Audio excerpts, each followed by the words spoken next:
Shalom, Kal Halal Yom La Yahweh, Ba'Shem Yahweh Shai, Waharachak Wadash, double honors to the apostles, bishops, and elders of GMS who I learned this truth from, who rule well, and salutations and blessings to you elect out there, starting with 144,000 on down.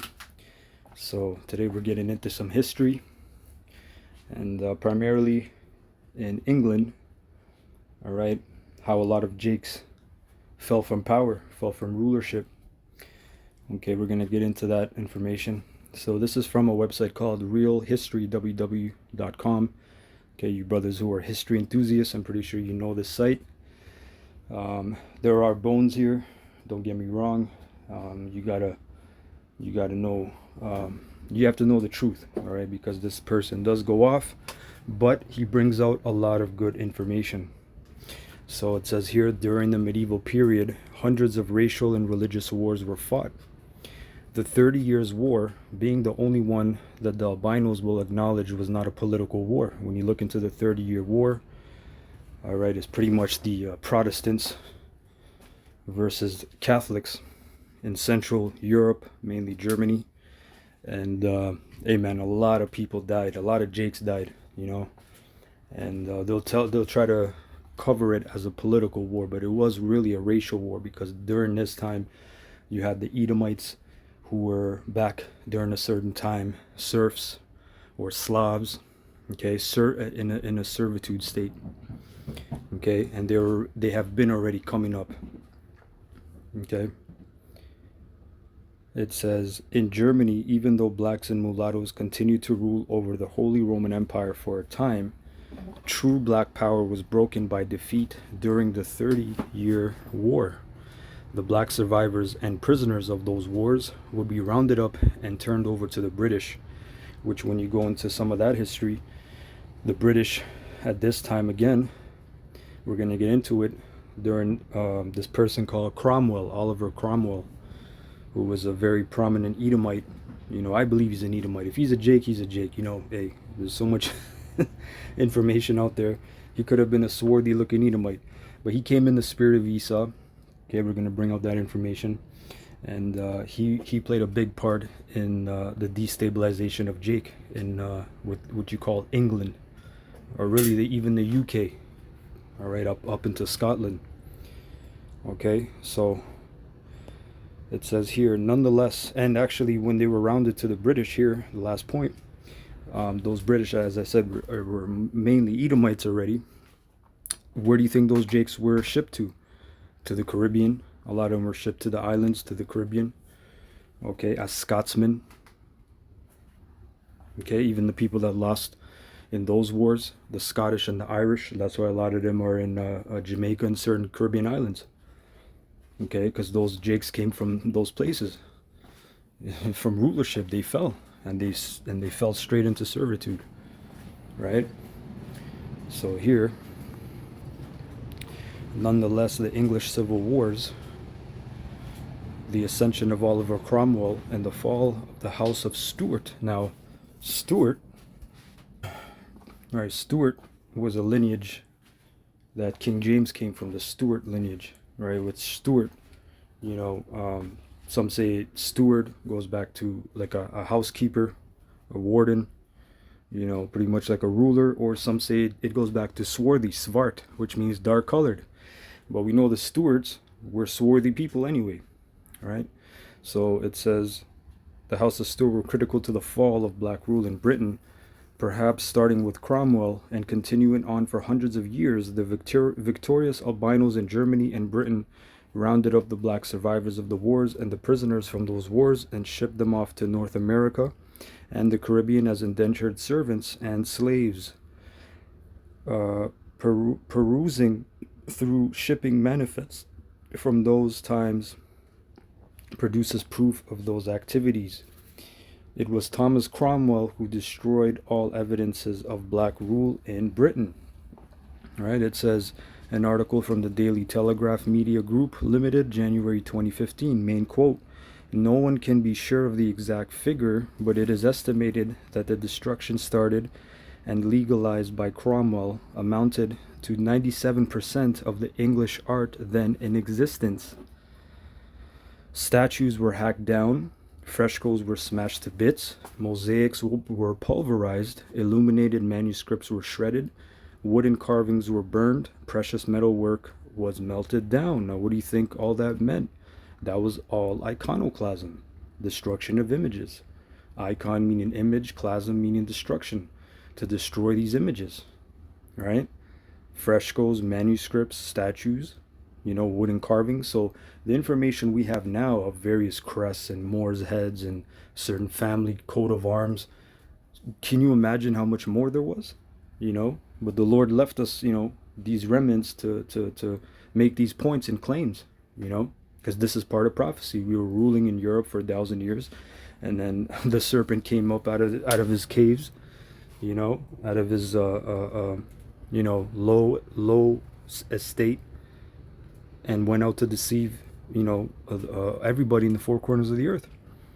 Right? It says shrines were reduced to rubble. The vandalism went way beyond a religious reform. It was a frenzy, obliterating the artistic patrimony of centuries of indigenous craftsmanship with an intensity of hatred for imagery. I wonder why. Because it was Jakes, it was so-called black men. Right? And depicting the divine that has strong and resonant parallels today. Now, the next bit of information is from this book, which I ordered. And for you brothers who are history enthusiasts, I can only recommend this book. Everybody knows me as History of Yaikwab. The Lord put the spirit on me to go into history. And I can tell you throughout all my time in this truth, I have not seen coat of arms, that I have discovered in this book. All my years in the truth, yeah, this book is very good. They call it a magazine of sorts, right? It's like a series. They have different books, right? And they're not cheap, but some of them are smaller. But this book is very good, very, very good. A lot of icons, a lot of information, dense information that you can read into. So this is where our information will be coming from next. So this is from the book here. It's like I don't have the page. So this is from the Borthwick or Borthwick. This is the Borthwick family crest. We're going to read these illustrations here. It says, history reveals that Lord Borthwick resisted and fought against the armies of Oliver Cromwell. So now we can understand who this Cromwell character is, just to really quickly get some more information, because we just got the truth, what this devil did, but who he was. 1599 to 1658. Was a pivotal English military and political leader. Again, Esau was coming up in the ranks. Soldier, from footman to regular foot soldier, to a captain, to a lieutenant, to politics, right? Who helped overthrow the Stuart monarchy, executed King Charles I, and ruled as Lord Protector of England, Scotland, and Ireland. He led parliamentary forces to victory in the English Civil War, created the new model army, and championed a Puritan-led government while suppressing opposition, including brutal campaigns in Ireland. A lot of Jakes, all Jakes really. Okay. Right, military leadership. He developed into a key military strategist, leading the Ironsides Regiment and playing a critical role in crucial battles like Marston Moor, okay, and Naseby. Okay, so you can understand just a bit of information who this guy is. Okay, so going back here. So it says Oliver Cromwell, who demanded that he give up his castle. So this guy rolled up on this Borthwick, right, Lord Borthwick, in 1650, and the letter read, I thought fit to send this trumpet to you to let you know that if you please to walk away with your company and deliver the house to such as I shall send to receive it, you shall have liberty to carry off your arms and goods. You have harbored such parties in your house as have basely and inhumanely murdered our men. Now again, this is Esau and Jacob beefing. This is the time where Jake was falling. So this is Esau rolling up on Jake and telling him, giving him these words. Okay? If you necessitate me to bend my cannon against you, you may expect what I doubt you will not be pleased with. Okay? So, real quick, here down here, And this is another coat of arms, Baron Whitmore of Borthwick. Okay, this is another coat of arms from their house. So these are not Edomites ruling. Right, it says, after a long and bloody battle to keep his property and land, the governor of Borthwick Castle, Laud Borthwick of that ilk, did as he was bidden, walked away with movable goods with his wife and child, and had 15 days allowed to pack. So these were Jakes who were being run out. And when we tell you people, look at all these castles, this is where so-called black men lived. These were lords, okay? The knights, the dukes, the counts, the princes, the kings. And this castle today is very important. We're going to get into that as well. Check this out. This is the castle today. It still stands. And look, it says right up top, Borthwick Castle and its surrounding grounds is now a popular wedding venue. Current prices to hire the venue for 2 days is 23,000. I believe that's euros, if not pounds. Okay. I believe that's pounds though. Obviously we're in UK. And this was before, I don't know if this was after they dropped their pound. Either way, look at this beautiful castle. This is an interior of one of the majestic dining rooms. The castle has 13 luxurious bedrooms with en-suites. This looks like a scene from Game of Thrones, man. And matter of fact, didn't it say that Cromwell about the Ironside? Didn't it say something about Ironside? That was in I was at what do you call it? Wikipedia, I believe. Anyway, this is beautiful. This is where Jakes were ruling. Right, Lord Borthwick and his progeny are conspicuously absent in the castle's ownership and the flow of generational wealth as revenue. The current later European directors, Elizabeth Pickering and Scott Thomas, turn over an average an annual figure of 1,264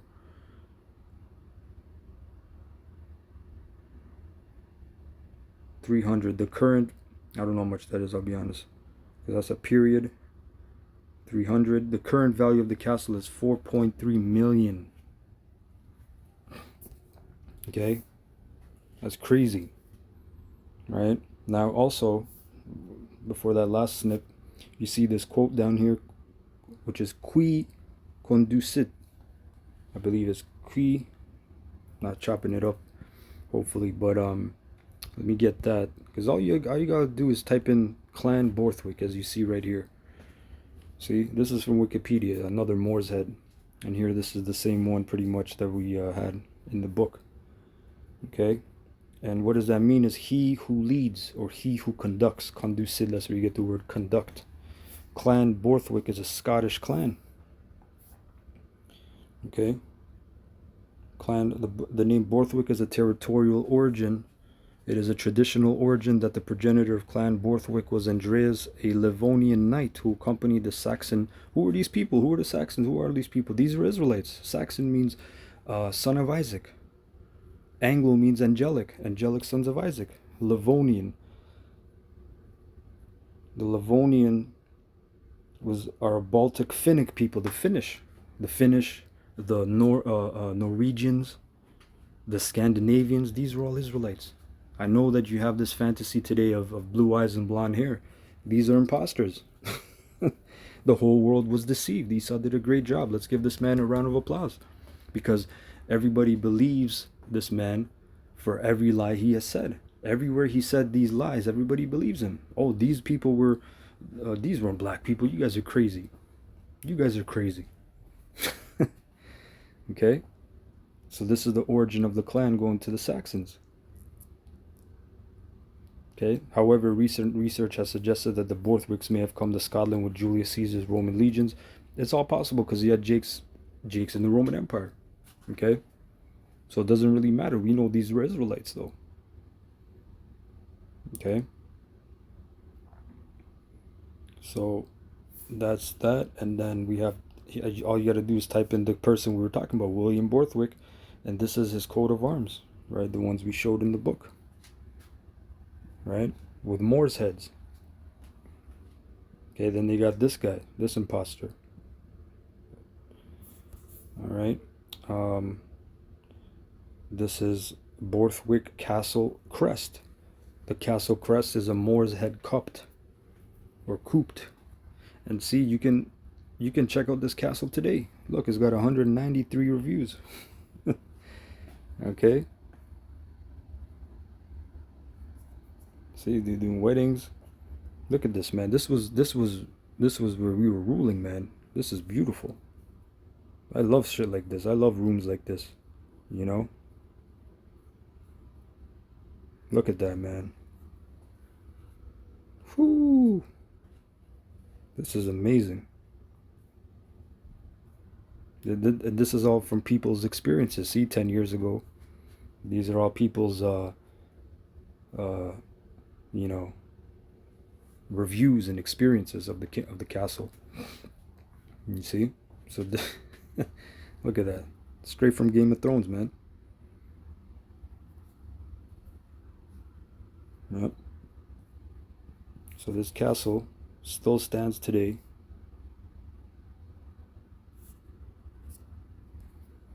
Okay, as you can see, they have a website and everything.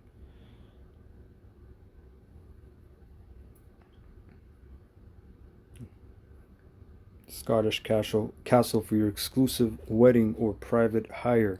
Impressively preserved, exceptionally luxurious. So look at these bricks, man. Look at the fucking work.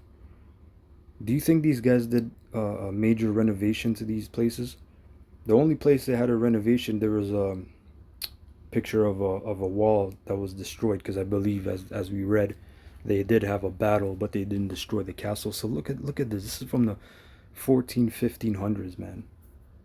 It's fucking crazy. You know, Lord's, hey man, not, Lord's will in the kingdom, man. We're gonna, you know, of course the elect, they're gonna have all these things, man, and even better, because it's not gonna be just mortar and clay. It's gonna be all kinds of new elements and different kinds of stones and all things that normally masons couldn't do. Builders, I'm talking about masons. Bricklayers. You're gonna be doing all kinds of things, man. Manipulating elements. Okay. So, going back to here, our last part. All right. Again, this is gorgeous. 13 rooms, man. See, right around the forest too, all greenery, plush. So this is another point on Cromwell, and this is from Ireland, Valencia, Viscount of Ireland, and the coat of arms as again depicts Moors in regalia, and as you see, this says Virtutis Amor. I'm going to look this up, but I believe that's where you get the word virtue. Okay, Virtutis Amor, by love of virtue, or for the love of virtue. Okay. And again, Esau's not virtuous. This is not dealing with Esau. That's why when we type this in, all you see is Moorheads. You don't see an Edomite. When you think about virtue, this has nothing to do with an Edomite. Another castle. I wonder who ruled this one. Okay. See? Virtutis Amor, for the love of virtue.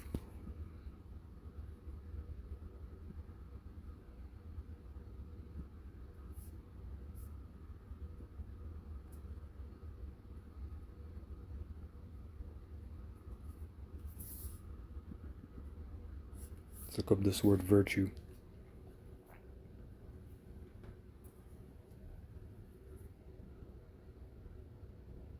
Ver meaning man.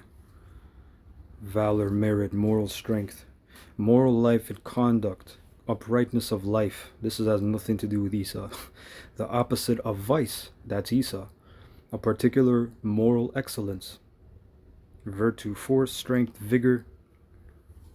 Yeah, that's why the scriptures say, give not thy strength unto women. Manliness, valor, bravery. So this has to do with man, obviously, going back to man, because a man embodies these qualities. A woman doesn't embody these qualities, I'm very sorry to tell you. Okay?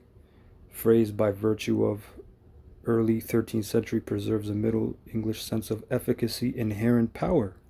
The power goes to the man, the firstborn man. If a woman is your firstborn, that's not where the lineage goes to, the inheritance. You gotta wait till you get a son. I don't care if your firstborn is a woman. That doesn't mean your true firstborn. That's why it says a male firstborn belongs to the Lord. Okay, so going back. So Drogheda, Earl of Ireland. Cromwell's massacre at Drogheda was recorded by Friar Brudin as an eyewitness account. This butchery in which young men and virgins, children at the breast, and the aged were slain everywhere by these barbarians. By who? Cromwell's men. So that's why I say this guy's an Edomite. You know, brother can come, hey brother, I got this coat of arms. Look, Cromwell's a Jake. Beautiful. I still believe he's an Edomite. There's people saying Columbus was swarthy. Beautiful. I don't care. He's an Edomite. If he's swarthy, he's a chocolate covered Edomite. You know, this guy came in with the spirit of an Edomite. Women, children at the breast, meaning suckling babes, newborn babes. He killed. Didn't he do that with Gad, Reuben, the Latin tribes? That's his spirit, right? That's in Deuteronomy 28. He shall neither pity the old nor the young, nor the suckling child, right?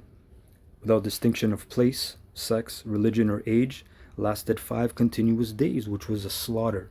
4,000 Catholic men, not to mention an infinite multitude of religious women, boys, girls, and infants in the city fell victims to the swords of the impious rebels. Okay? Cromwell, in his canting official report of the siege, wrote, "It has pleased God to bless our endeavors at Drogheda.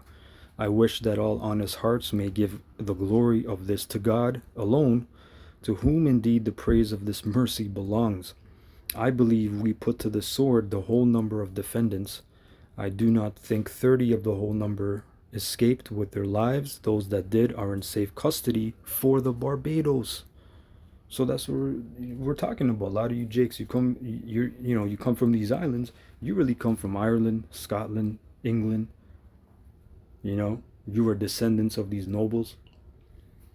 But we're crazy, right? We're the crazy ones. We'll be crazy. Hey, like Apostle Gabar said, this is a thankless job, and that's very beautiful because the elect will get their thanks by Yahweh Shem Yahushai. Okay, and really the whole world is gonna thank the elect anyway, and really they're gonna be in shame. Because while the elect are pushing through the sludge and the mud and the fuckery, while you people are tossing lettuce and carrots and spitting on us and talking shit, we're just bringing out the truth. It says, where it may be added, as he had previously stated, they were sold as slaves, as were thousands of other prisoners from Ireland. See? This is all Jake. This is all you Jakes, man. Damn. So this sheds a lot more light and understanding. How did Jakes fall? How did Jakes get placed in the captivity? Okay, a lot of you Jakes come from Europe directly. And we already told you, we always told you, the first slave ships didn't come from England. The first slave ships didn't come from West Africa. The first slave ships came from Spain and Portugal. Okay, I'm not going to read that bottom part, except for the actual bottom, the last part. It says, many of Cromwell's officers were educated in this struggle undertaken for the purpose of exterminating the Irish race. Of all the cases of murderous cruelty that marked the career of the government force in Ireland, the most atrocious occurred at the surrender of Drogheda. See, so they hated you Irish, man, you Jakes, you crazy Irish niggas. They hated you, and they still hate you. A lot of them people in Ireland, they didn't get rid of all you. A lot of them Irish are Jakes. That's why the apostles. Why do you think the apostles from 2007, when the YouTube thing started, they've been saying that a lot of you Irish are Jakes, and then you bugged out camps. Irish, they're pale. They got blonde hair. They got blue eyes. You guys are bugged out. Why the Irish? Why the Scottish specifically? Because the history is so vast. You're literally reading the history. The fucking castles are still standing, you nitwits. You fucking morons. And if you think that all the Jakes from Ireland and Scotland were shipped off as slaves, then you don't know Jake. Jake is everywhere. Okay? So, anyway, I hope that shed some light. And We got to look more into this Cromwell guy because he sheds a lot of information. He condemns himself. And as you've seen, he tore down a lot of the images, a lot of the icons. He committed a lot of iconoclasm, which shows you exactly what we're talking about from the Renaissance, from the mid late 1300s, 1400s, all the way up to what we're reading now, the 1600s, the time of King James. These things were happening. Anyway, Kahala Yahweh, Bahasham Yahweh Shai, Shalom.